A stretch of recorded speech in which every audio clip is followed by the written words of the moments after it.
తిరుప్పావై గురించి, ధనుర్మాసం గురించి తెలుసుకుందాం.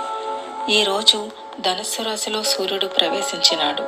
అందుకని ఆ మాసాన్ని ధనుర్మాసం అంటారు.